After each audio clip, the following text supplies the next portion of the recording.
আসসালামু আলাইকুম বন্ধুরা, আজকে আমি তৈরি করে দেখাবো খুবই মজার একটি হালুয়া রেসিপি, যার নাম হলো বোম্বে হালুয়া বলে কেউ, করাচি হালুয়া অথবা কাস্টার্ড হালুয়া। আসছে সবে বরাতে আপনারা এটা ট্রাই করে দেখতে পারেন। আশা করি ভালো লাগবে, আর ভালো লাগলে প্লিজ আমার চ্যানেলটি সাবস্ক্রাইব করবেন এবং পাশে থাকা বেল আইকনে ক্লিক করে রাখবেন, যাতে আমার চ্যানেলের নতুন নতুন রেসিপিগুলি সহজেই নোটিফিকেশন আপনাদের কাছে পৌঁছে যায়। তো চলুন মূল রেসিপিতে চলে যাওয়া যাক। আমি এখানে 1 কাপ কর্নফ্লাওয়ার নিয়েছি। কর্নফ্লাওয়ারটা আমি 1.5 কাপের মতো পানি দিয়ে গুলিয়ে নিব। আগে দেখুন আমি পানি দিয়ে দিচ্ছি, এতে এটা ভালোভাবে গুলিয়ে নিতে হবে যেন ভিতরে কোনো আস্ত অংশ না থাকে। দেখুন আমার গোলানো হয়ে গেছে প্রায়। আমি আরও একটু পানি দিয়ে দিচ্ছি। এখানে মোটমাট আমি 1.5 কাপ পানি ইউজ করেছি। আবারও একটু গুলিয়ে নিচ্ছি।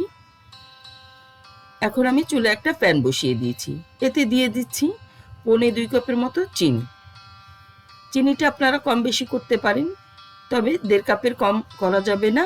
আমি দিয়ে দিচ্ছি এতে 2 কাপ পানি।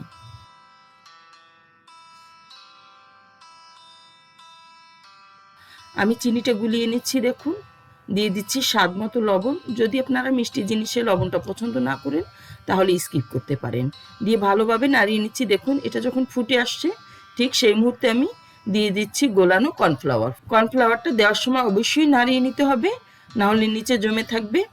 এরপরে বারবার নাড়তে হবে, আর চুলার আঁচটা মিডিয়াম লোতে করে নিতে হবে। আমি দিয়ে দিচ্ছি 1 চিমটি এলাচের গুঁড়া। আপনারা চাইলে এক্ষেত্রে ভ্যানিলা এসেন্স ইউজ করতে পারেন। দিয়ে ভালোভাবে আমি বারবার নেড়ে নিচ্ছি। দেখুন এটা ঘন হয়ে আসতেছে। এটা বানাতে বেশি সময় লাগে না, 10 মিনিটের মতো তার মধ্যে এটা তৈরি হয়ে যায়।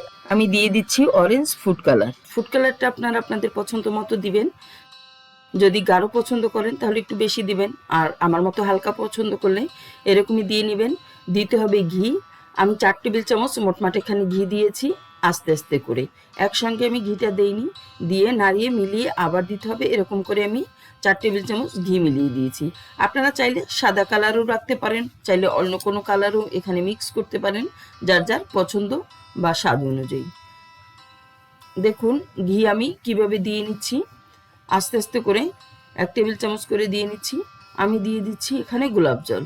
গোলাপ জলটা পছন্দ না হলে আপনারা ইউজ নাও করতে পারেন। আবারও আমি নাড়িয়ে নিচ্ছি।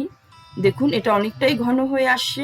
এটা যখন হাঁড়ি থেকে ছেড়ে ছেড়ে আসবে তখন আমি এটা নামিয়ে ফেলবো। দেখুন এটা হাঁড়ি থেকে অনেকটাই ছেড়ে আসতেছে, এটা ঘন হয়ে গেছে। আমি বারবার নাড়িয়ে নিচ্ছি। এর মধ্যে দিয়ে দিচ্ছি এ পর্যায়ে আমি বাদাম কুচি। এখানে আমি কিছুটা কাজু বাদাম এবং কিছুটা পেস্তা বাদাম নিয়েছি। আপনারা অন্য যে কোনো বাদাম চাইলে দিয়ে দিতে পারেন। দেখুন এটা হাঁড়ি থেকে ছেড়ে আসছে কিভাবে। আমি আরও একটু ঘন করে নিব। অনেকটাই ঘন হয়ে গেছে। দেখুন এর ঘনত্বটা কেমন। এ পর্যায়ে আমি এখন নামিয়ে নিব। ভালোভাবে ঘি ব্রাশ করে নিব যাতে সহজেই হালুয়াটা বের হয়ে আসে। দেখুন ব্রাশ করে নিচ্ছি। এটা ব্রাশ করে আগে রেখে দিতে হবে, কারণ হালুয়াটা সঙ্গে সঙ্গে নামিয়ে ফেলতে হবে হাঁড়ি দিয়ে। দেখুন নাহলে জমাট বেঁধে যাবে। আমি হালুয়াটা নামিয়ে নিচ্ছি। কিভাবে আমি একটু কম ঘন করেছি, কারণ ঘন বেশি করলে হালুয়াটা জমে যায় তাড়াতাড়ি, তখন ভালোভাবে এটা শেপ দেওয়া যায় না। আমি দেখুন একটু শেপ দিয়ে নিচ্ছি চারিদিকে। এভাবে আমি 1 ঘন্টার মতো রেস্টে রেখে দিব। তারপর হালুয়াটা কেটে আমি আপনাদেরকে সার্ভ করে দেখাবো। দেখুন আমি সব দিকে সমানভাবে একটু লেভেল করে দিচ্ছি। হয়ে গেছে। এখন আমি ফিরে আসছি 1 ঘন্টা পরে। দেখুন আমি হালুয়াটা বের করে নিচ্ছি। এভাবে করে বের করে নিতে হবে। আমি হাত দিয়ে একটু প্রেস করে দিচ্ছি যাতে সহজে বেরিয়ে আসে।